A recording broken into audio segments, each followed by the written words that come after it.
Chapter 21. It had been so long since he called her, darling. Hearing that stunned Olivia, and she lay still in a daze. She didn't know how much he had drunk to get to this state. He was behaving as if they hadn't argued. He pulled Olivia into his arms. Enclosed in the heat of his familiar embrace, Olivia almost could not control herself. Struggling to remain rational, she reached out to push him away, but Ethan stopped her, took her hand, and brought it to his lips. His warm lips gently brushed the back of her hand as he muttered, "Where did you go? I looked for you for so long." Olivia couldn't hold back her tears. It seemed that she was set to spend all the tears she had that year. Fighting her tears, she asked, "Weren't you the one who pushed me away?" "Nonsense." Ethan held her tighter, drunkenly kissing the back of her ear. "The person I love the most in my life is you. How could I bear to push you away?" Pushing him away, she said, "Ethan, take a good look at who I am." The lights were off and the curtains were drawn. Under the faint illumination from the yard, Ethan noticed that her eyes glistened with tears. "Are you tired? Did I just wake you up?" he asked. He lowered himself and gently kissed away her tears, murmuring, "Don't cry, Liv. I will kill anyone who dares to come near you." His childlike threat only made Olivia cry even harder. She didn't know how much he had drunk to end up like this. If he was even a little bit sober, he wouldn't forget how much he hated her, let alone speak to her like that. Olivia buried her head in his embrace. Sniffling and trembling, she asked, "Ethan, what would you do if I were dead?" "What are you talking about? Everyone dies. Everyone born into this world ages and eventually falls sick before dying. No one can escape that." "Well, then I will die with you.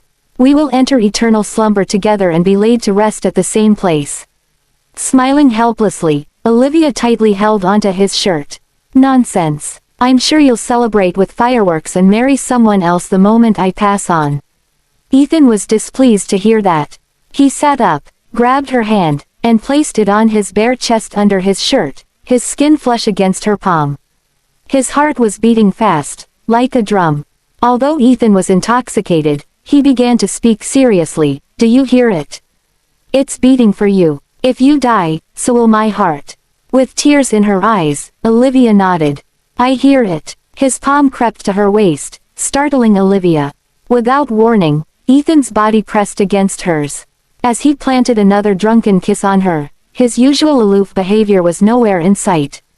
"Liv, let's make a baby." "A baby?" Olivia's tears streamed even harder down her face. Feeling her trembling under him, Ethan was frightened and hurriedly wiped away her tears.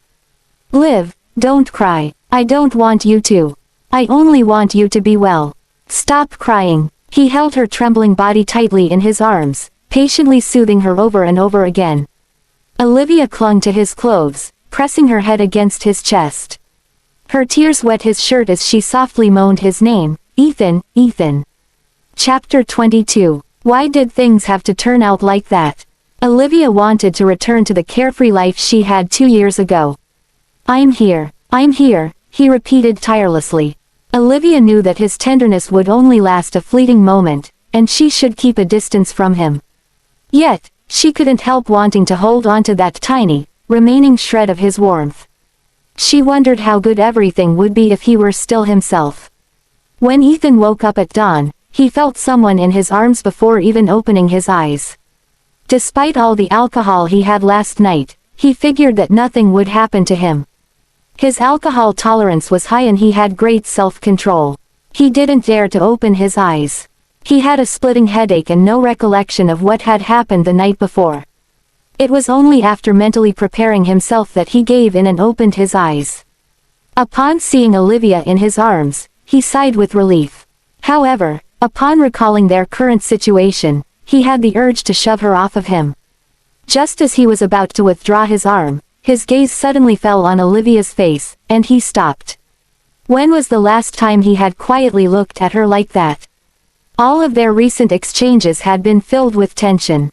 Without any makeup on, her fair, snowy skin glowed. She was a little too pale. She could even be described as deathly pale. Olivia slept on his arm with her body curled up in a ball, defensively. In the past, her limbs would be entangled with his.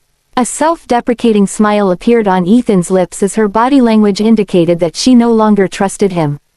At the thought of that, an inexplicable flame of anger ignited within Ethan and he forcefully yanked his arm away. Olivia hurriedly opened her eyes. She was confused as she took her surroundings in. Her gaze was innocent and beautiful, like that of a kitten. The moment her gaze fell on Ethan's face, however, her expression shifted. "You got drunk and you had your hands all over me," she accused. Just like that, the beautiful moment they shared embracing each other was gone. With a stern expression, Ethan replied, "I know. Had I been sober, I wouldn't have even touched you." To escape the awkward situation, Ethan took his clothes and headed to the bathroom, while Olivia quickly tidied up the hair scattered all over the bed after he closed the door. Ethan buttoned his shirt furiously, as he regretted explaining why he had held her while she was sleeping. They were still husband and wife, so it should not have even been an issue. After thinking it over, he realized that he could have handled the situation better. When he was about to throw his old shirt into the laundry basket, he felt strands of hair along his arm. If it were just a single strand of hair, he wouldn't have paid much attention to it. But scattered all over his arm were at least 20 strands of hair based on his rough estimation. When Olivia still had long hair, she often complained about her hair loss, trying various shampoos but seeing no results. She even joked that she would become bald one day. At that time, mischievous as she was, she jumped on his back and teased, "If I become bald, would you ever consider becoming a monk?" Ethan's eyes flickered. Was her hair loss really that severe? "I didn't lie to you.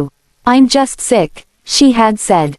Thinking of her pale face and her recent, tearful explanation, Ethan abruptly opened the door and stormed toward the bed. Chapter 23. The bathroom door forcefully flew open, startling Olivia, who was picking up the last strands of her hair. Watching him nervously, she said, "Hey," before she could finish. Her eyes were attacked by the sight of Ethan's bare, muscular chest. Even though they had spent countless nights together in the past, it made her uncomfortable after not seeing him for over a year. She quickly averted her gaze. Soon, the shadow he cast and his unique scent enveloped her as he approached. Olivia instinctively cowered and stared at him warily. "What are you doing?" Ethan slowly bent over her, his deep, dark gaze eyes falling upon her as he asked, "You said you were sick. How sick?" Olivia didn't know how to feel meeting his inquisitive gaze. His eyes were devoid of mockery, disdain, and aloofness. He genuinely wanted to know about her illness. At this moment, Olivia was conflicted. She suddenly had a thought. If she told Ethan now, would he feel even the slightest bit guilty for what he had done? Sensing her hesitation, Ethan drew nearer, closing the distance between them. His gaze seemed to pierce through her. "Well, I'm waiting," he urged. Olivia was flustered. She felt exceptionally nervous. She began to say, Just then, Ethan's phone rang. It was a ringtone Ethan had exclusively set for Marina's calls, which had haunted Olivia for more than a year. When Olivia was still with him, he would rush to Marina without hesitation whenever he heard that ringtone regardless of what he was doing. Olivia still felt anxious whenever she heard that ringtone. Hearing Marina's exclusive ringtone hit her like a bucket of cold water, leaving her cold from head to toe. She deserved it for not learning her lesson despite getting hurt so many times. When Ethan turned back to Olivia after answering the call, the look in Olivia's eyes changed. Her conflicted feelings were gone, and in their place was serenity. She answered, "It's nothing much. I had a cold, and I was in the hospital for a few days." Ethan thought of the withered bouquet in their home. He had also assumed that she had a cold when she didn't return home for those few days. It had been 3 months since they last contacted each other after that phone call, and he knew nothing about her hospitalization. It pained him, and he even felt a little guilty. No wonder she had become so much thinner. Ethan opened his mouth but didn't know what to say. Because of how hostile he had been, he couldn't bring himself to utter any words of concern. "It's all in the past, Ethan. We've reached the point where we can't stand the sight of each other anymore. Why are we still holding on to this? Let's get a divorce. I'm really tired," Olivia said calmly. It was a bad topic to raise. As soon as it was mentioned, he thought of her smiling at Keith at City Hall. The thought of it made anger burn within Ethan, which spread as quickly as a prairie fire. Each time she asked for a divorce, Ethan knew that she was eager to be with Keith. The answer Olivia received was a cold scoff. Grabbing her chin, he answered, "I decide whether we get a divorce.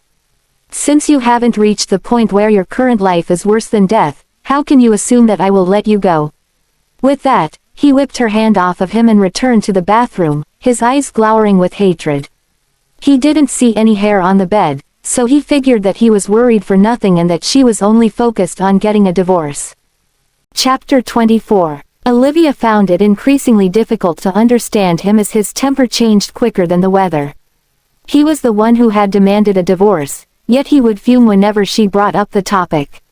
Had his sister's death driven him off the edge of sanity? Was he experiencing early andropause? What a hormonal man. Ethan washed up and left, leaving Olivia lying on the bed with her back facing him. Their past affectionate farewells were nowhere to be heard, and the cold slam of the door was the only thing that filled the air. Olivia was aware of her weak health, so she didn't put up much of a fight. The only thing that hadn't changed was Madame Burgess' kindness. Equipped with an apron and a spatula, she still prepared delicious food for her every day. "I brewed a healthy chicken stew for you, Mrs. Miller. Please eat it," Madame Burgess announced softly. With a gentle smile, Olivia replied, "Please make me some fish chowder too, Madame Burgess." "All right." Looking at the weather outside, Madame Burgess asked, "There's a lot of snow in the courtyard. Are you not going out to play in the snow, Mrs. Miller? I remember that you used to love playing in the snow with Mr. Miller. Wouldn't your issues be resolved through a little play?" "I'm not going out. I'm going to take a nap." With that, Madame Burgess left and closed the door behind her. She found it strange Olivia disliked fish and she used to be quite lively. Why had she become so listless and sullen to the point of not stepping out of the bedroom? She assumed that Olivia was throwing a tantrum at Ethan, so she didn't think too much about it. After a few days' rest, Olivia's discomfort gradually subsided. Every day, she would consume a large amount of protein and nutrients, which helped to replenish and maintain her white and red blood cell counts. Ethan came back home to rest every night, but they did not speak. They slept with their backs facing each other, separated by the vast expanse of their bed. Olivia couldn't figure out what he was thinking. A few days later, her health was much better than it was before. Staring at the sky outside, she figured that he wouldn't be home anytime soon as the sky was still bright. For the first time, Olivia left the master bedroom and headed to Ethan's study. As she was entering the password, Madame Burgess called out, "Mrs. Miller." It startled Olivia. For the past few days, Madame Burgess had pitied her and lent her phone to Olivia. Hence, Olivia had not lost contact with the outside world, but Lee still didn't know the cause of Jody's death, which spurred Olivia to take a risk and search Ethan's study. As Madame Burgess approached her, Olivia thought that her plan had failed. However, Madame Burgess said, "The lock has been changed, Mrs. Miller. You'll need to use your fingerprint. Let me help you." Then, Madame Burgess wiped her hands on her apron and placed her finger against the lock on the study door. Olivia was speechless. To Madame Burgess, Olivia and Ethan were just two quarreling youngsters. She didn't know a thing about the grievances they harbored toward each other. "Thank you. There's no need for that. Anyway, I'll head back to the kitchen." Olivia entered Ethan's study and noticed that it was no different from before. He was an organized person, and Olivia knew where he placed all his documents.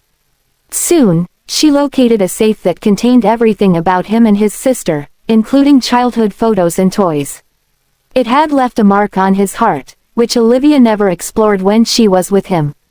As she entered the password, her heart ached. His password used to be her birthday, but it likely had already been changed to Marina's birthday. She laughed at herself as she entered her own birthday. To her surprise, he hadn't changed it.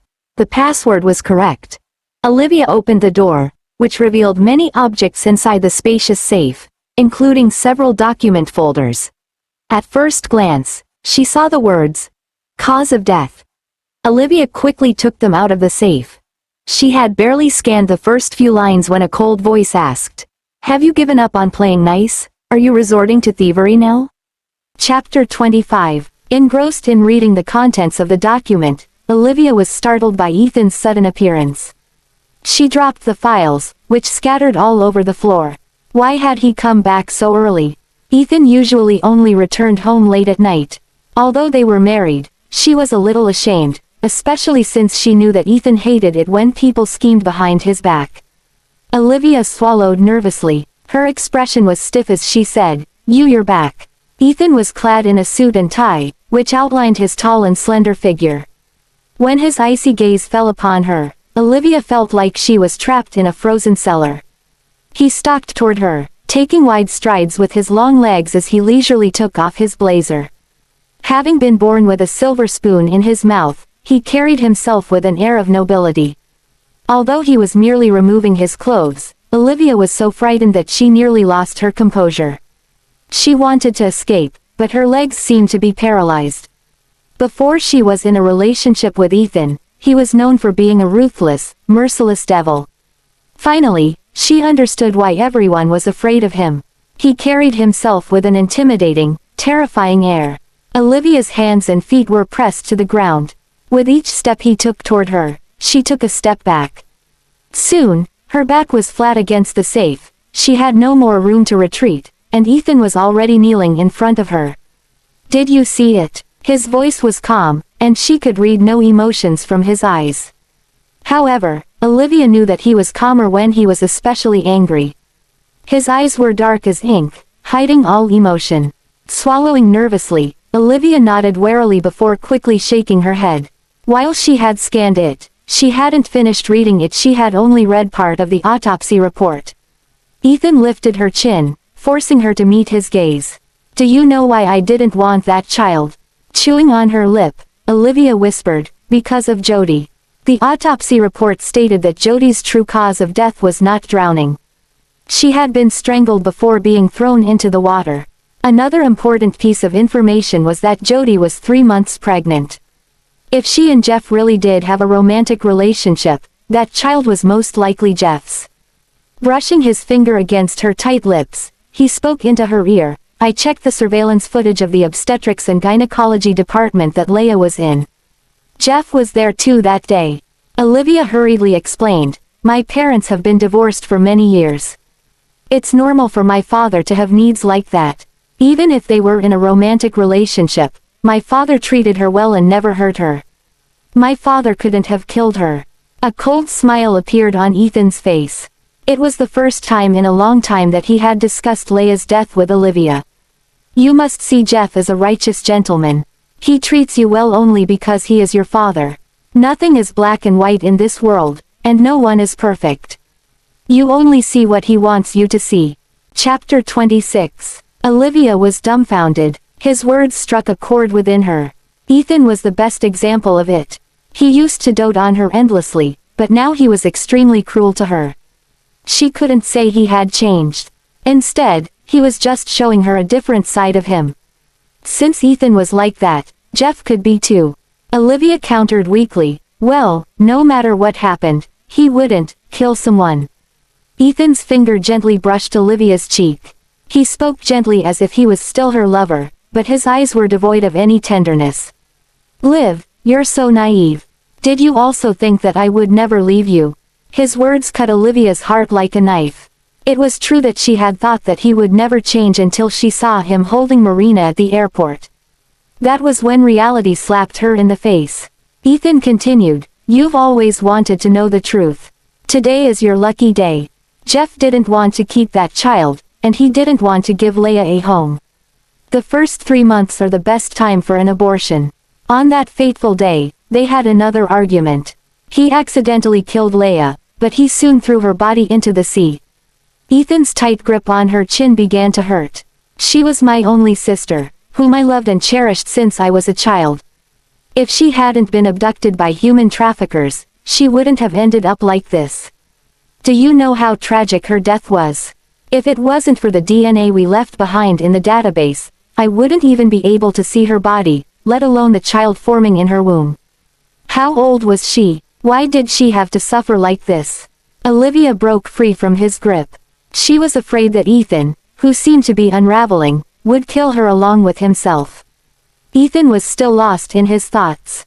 For countless times over the years, I have imagined reuniting with her. But never had I imagined that we would meet again under such circumstances. Liv, have you seen what a body looks like when it's soaked in seawater for half a month? Despite the hollow look in his eyes, they were filled with sorrow. Olivia had heard from Eugenia how much he had doted on his sister. He had never given up on searching for her over the years. Olivia could understand how he felt when he was reunited with his sister at the morgue. He had someone he cared about, and she also had someone she needed to protect. Since you discovered her when she was already a corpse, how can you conclude that my father was the one who killed her? Ethan's gaze suddenly changed, shifting from sorrow to aggression. If there is no conclusive evidence, do you think I would let go of the person who could have possibly harmed my sister? After Leia's funeral, I had someone secretly investigate. Otherwise, I wouldn't have known about the many secrets my dearest father-in-law had been hiding. What secrets? Do you know how many women your father, whom you see as a proper gentleman, has had over the past 10 years? Oh, I know. You will say that it's normal for a single man in his prime to have needs. Ethan was right, Olivia did think that. Ethan's next statement shocked her, making her jaw drop. All the women your father dated are around your age, or even younger than you. While most men prefer young women, no one is as cruel as your father. He put many women through abortions, some more than once. The most miserable ones among them are now unable to conceive as they had gone through dilatation and curettage too many times, and some were infected with gynecological diseases for aborting at such a young age. The unluckiest ones among them ended up with mental health issues and committed suicide. Chapter 27. To Olivia, her father was a kind, benevolent man. Besides sponsoring students, he also frequently donated money to charity funds. In all the sorts, her father was righteous and humble. He was the perfect man. As Olivia knelt on the ground picking up the scattered documents, her face fell as she flipped through the pages. Clearly, Ethan had done thorough research. Even if those women had only been in a relationship with Jeff for a few days, the evidence was clear. In the span of a decade, Jet had ruined the lives of multiple women, all of whom were innocent, beautiful. It was not difficult to understand. Jet was a handsome man. Despite being middle-aged, his regular workouts kept him fit. He was a refined, wealthy, and attractive fatherly figure, which seemed to be a trending archetype. Hence, it was normal that many young girls were attracted to him. However, he seemed to have a thing for those from the countryside or from poor backgrounds. Perhaps it was because they seemed paired as they had yet to be tainted by the world. Ethan confirmed Olivia's speculations. Do you think he sponsors children from rural areas out of goodwill? He only sees them as his prey. Jet is a patient predator who takes his time to groom his prey. Those young women admired him since they were children. When they come to the big city, Jet only needs to treat them a little better for them to be willing to climb into his bed. That's why 90% of those he sponsors are females. The remaining 10% are males, just to cover up his wicked deeds. Olivia wanted to deny it, but the evidence was right in front of her. It terrified her even more that 60% of the female students he sponsored had relations with him. He would quickly grow tired of them and move on to the next one. Some women couldn't accept the breakup and fell into depression. Not only that, but they also developed mental illnesses, engaged in self-harming behaviors, or even committed suicide. Finally, Olivia's gaze fell on Leia's information. She had stayed by Jeff's side the longest, for a whole year. Their relationship changed after she became pregnant. Leia wanted to marry him and keep the child, but Jeff refused. Aside from the photos, there was also a video that showed them arguing in a secluded corner of a hospital. On the night Leia disappeared, Jeff had gone to her apartment. In the wee hours of the night, around 2 a.m., Jeff left with a large suitcase. Leia had a slender, petite figure, so she could be forced into a suitcase. Similar murder cases had been reported before. Since that day, Jody disappeared, and shortly afterward, her apartment was rented out. All the remaining evidence was gone. After 2 weeks, Fishermen found Leia's body and reported it. Since Ethan had left his DNA at the police station when his sister went missing, the police contacted him, and through his investigation, they discovered the truth. Olivia looked at the photos scattered all over the ground. They were all women with bright, radiant smiles. Most of them had been abandoned, and several had even committed suicide. Some continued their studies but became extremely withdrawn. Olivia's fingers trembled as she held the photos, her mind filled with memories of her father's smile. "Liv, don't cry, I will never abandon you. Even when you're 80 years old, you'll still be my little princess. My dear daughter, I will always love you." He had given her the best of everything in the world but had hurt other young women. Tears dripped onto Leia's photo. It was then Olivia finally understood Ethan's hatred. Chapter 28. Leia was as important to Ethan as Jeff was to Olivia. "I'm not denying that he is a good father, but he is definitely not a good person. Underneath that hypocritical facade lies the heart of a devil. Liv, I won't hide anything from you anymore at this point," Ethan said, down on one knee as he held Olivia's face in his hands. With a maniacal smile, he continued, "You were once everything to me. I loved you to the point of obsession. However, because you are Jet's only daughter, the more I loved you, the more I hate you now." Although he was smiling, Olivia felt a chill run down her spine. "On the day I fell into the water with Marina, did you intentionally save her first? Did you want our child to pay for the life of your sister's child?" "Yes, an eye for an eye." Olivia grabbed his collar with both hands, tears streaming down her cheeks. "Are you crazy? Our child hadn't even had a chance to see the world yet. What did it do wrong? It was innocent." Tilting his head, he smiled devilishly. "Then what did my sister do wrong? Wasn't her child innocent too?" Olivia looked at Ethan, who now seemed like a completely different person. She knew that he would never get over this. "Ethan, I understand how losing your sister has hurt you." Ethan's expression shifted, and he yelled, "You don't understand. No one can truly share my pain. My sister was born premature and had poor health. She had heart disease. She was the cherished treasure of our entire family, and because of your father, she died so tragically. She was a beautiful woman, and my day would be ruined if I did anything to tarnish her memory. In the end, she left this world in such an undignified manner." Ethan reached out slowly, gently caressing Olivia's cheek. "You will never know how I felt when I identified her body. When I removed the white cloth, I was filled with utter despair. Instead of finding out that she was dead and that I'd never see her again, I wish I never found her." Olivia opened her mouth, but couldn't find the right words. Coming from her, even apologizing to Leia would be disrespectful. She finally understood why Ethan had been so emotional and why he had looked at her like that. To prove that it wasn't Jeff, he must have made a lot of effort. The evidence he had collected proved the love he had for her. He tried to overturn the hypothesis, to clear Jeff's name. But the truth and evidence only separated them. He had struggled hard, but in the end, he couldn't bring himself to live peacefully with her. Even though Leia was already dead, he still wanted to seek revenge for her. Olivia knelt on the ground, gripped his collar, and pressed her forehead against his. "Ethan, you must have been in so much pain.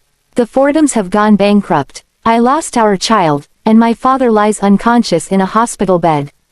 Can't we stop tormenting each other?" She hadn't spoken to him like that for a long time. The sound of her voice caused Ethan to tremble, and a myriad of emotions flooded his heart. With no knowledge of his thoughts, Olivia anxiously waited for an answer. Could they reconcile? She didn't want him to continue torturing himself every day. After a long time, Ethan slowly lifted his head, his eyes bloodshot as he fought his tears. Brushing her cheek with his coarse fingers, he said, "Liv, you will repay the debt your father owes me." Chapter 29. Tears streamed down Olivia's cheeks. She knew that she and Ethan could never go back to how things were before. He had betrayed her and destroyed the Fordham, and the Fordham owed him his sister's life. Those debts could never be settled. Trying to resolve them would only serve to tighten the knots of their relationship, suffocating them and leading to an inevitable end. Ethan held her face in his hands, wiping away her tears with his cheeks. "Liv, don't love me. Hate me instead. T betrayed you, I killed our child, and I can never turn back. She sensed his inner turmoil, but amidst that, she could feel the tenderness he still had for her like a calm oasis in a turbulent desert sandstorm. However, she knew that the oasis would soon be destroyed by the raging winds. Ethan left the room, leaving Olivia behind. Olivia knew that this was their final farewell. When Olivia headed out of the study, Madame Burgess was nowhere to be seen. The kind-hearted Madame Burgess had always believed their conflicts to be petty quarrels and had even attempted to mediate between them. In her eyes, Olivia was the singular and rightful Mrs. Miller, hence she was unaware of her grave mistake. Olivia laughed at herself. With Madame Burgess by her side, she never felt lonely in the spacious mansion. It wasn't until Madame Burgess left that Olivia was hit by the emptiness of the house and the tedium of life. The sky outside was already dark, and there was a pot of chowder Madame Burgess had made waiting in the kitchen. Olivia poured herself some into a bowl. The steam from the pot veiled her face, obscuring her features. Slowing eating, Olivia's expression was calm. She had found a solution to the exhausting game they were stuck in. Ethan, I will repay the debt my father owes you, she thought to herself. Instead of undergoing chemotherapy, she decided to enjoy the remaining days of her life. Having seen Ethan's pain and turmoil, she was certain that he would no longer be burdened by hatred and his conflicted feelings upon her death. For Ethan to have a better life, she would just have to give up her own. He would have the beloved wife and a child he had always longed for after she was gone. He would remain a legendary figure in Aldenvine. Aside from the fact that she would be gone, everything would be fine, and that would be wonderful. Olivia suddenly felt the chains binding her loosen, and she realized that she had liberated herself from her own constraints. That night, Ethan didn't return, and the Miller residence was as silent as death. The next morning, Olivia woke up early for the first time after confining herself to the room for so many days. The rest had greatly improved her spirits, and Maiden Burgess had played a significant role in it too. Under Madame Burgess's care, Olivia appeared to be healthier. Perhaps the chemotherapy medication was working, as her stomach stopped hurting in the past few days. Olivia changed into appropriate attire and was about to open the door when she saw Brent standing outside with a cold, solemn expression. He respectfully greeted her. "Good morning, Mrs. Miller." Olivia smiled at him. "Good morning." Brent was taken aback. Ever since the argument, for the past 2 years, she was either exhausted or weeping with sorrow whenever he saw Olivia. It had been a long time since he had seen her smile like that. Brent couldn't bring himself to say what he wanted to say next, so Olivia took the initiative to do it. Chapter 30. Olivia and Ethan couldn't avoid reality forever. Hence, Ethan had decided to completely give up on her. However, Olivia had also made her own decision. Olivia smiled gently at Brent and said, "I'm sorry, please tell Mr. Miller that I regret it." Brent couldn't understand them. At first, Ethan was determined to divorce, then it was Olivia. Now that Ethan agreed, Olivia changed her mind again. What game were they playing? If it were Kelvin, he would have started complaining long ago, but Brent's expression remained unchanged. With business-like composure, he answered, "I'm sorry, Mrs. Miller. I can't make the final decision. I hope that you will come with me. I won't make things difficult for you." "Let's go," Olivia answered. She had already anticipated that. Hence, she wrapped herself tightly in a scarf before following Brent out the door. Whenever they were about to get divorced, unexpected incidents would occur. This time, however, things went surprisingly smoothly. Even the snowstorm from a few days ago had stopped, and it was now sunny. After the snowstorm, the temperature remained low despite the bright sunshine. It melted the accumulated snow on the treetops, causing it to drip down from the branches. When Olivia arrived, Ethan was already waiting there. There was no one else in the hall but him. He was sitting cross-legged with his eyes half closed. He looked exhausted and was rubbing his temples. Ethan was weary, but sleep eluded him. When Olivia drew closer to him, she detected the faint scent of alcohol on him. Wasn't a drinker in the past, but now he always had to have alcohol at night. Inly, without any warning, 2 small hands landed on his temples, and with them came a familiar massage technique, the scent of hand cream. Opening his eyes, he said, "You're here." Olivia hummed back in response. Neither of them spoke further. It felt like time had turned back. In the past, she always soothed him when he was weary. After massaging him for a while, her hands were sore. Since she started chemotherapy, her health was not as good as it was before. As she couldn't lift her hands any longer, she took a rest. Ethan took out something from his briefcase and pushed it toward Olivia. "I have revised the divorce agreement. If you have any objections, please sign it." Olivia glanced at it. The divorce agreement she had drafted before only had one condition. She wanted $10 million in compensation. The current divorce agreement, on the other hand, was much more extensive. It amounted to $1 billion, part of which was made up of villas, cars, and real estate properties. She chuckled lightly. "Mr. Miller, you're really generous." Instead of looking at her, Ethan lowered his head to glance at his wristwatch. "It's what you deserve." Olivia didn't know what he had been thinking all night, but it was evident that he intended to completely separate himself from her. She couldn't call him heartless, as he was more sentimental than anyone she had ever known. She couldn't claim that he was in love with her either, as he had been ruthless to her. Olivia held the pen and crossed out those clauses and conditions. "Thank you for your consideration, Mr. Miller. As I said, I only need the $10 million. You've given me $5 million. What about the remaining $5 million? Ethan frowned in dissatisfaction as he looked at her. "Olivia, don't you know what's good for you?" However, Olivia smiled in return. "I'm not used to a luxurious life. Although these past 2 years have been tiring, they've also been quite fulfilling. Besides, I didn't bear you any children, so giving me only this much is not appropriate." Ethan was about to respond, but Olivia suddenly leaned over the table. She placed her hands on the table and leaned closer to him. $10 million, and I have one more condition." In the dark depths of his pupils, she could see the reflection of her gentle smile. With a raised eyebrow, he asked, "What is it?" Olivia's lips formed a stunning smile as she sweetly requested, "Ethan, I want you to keep me company for 3 months.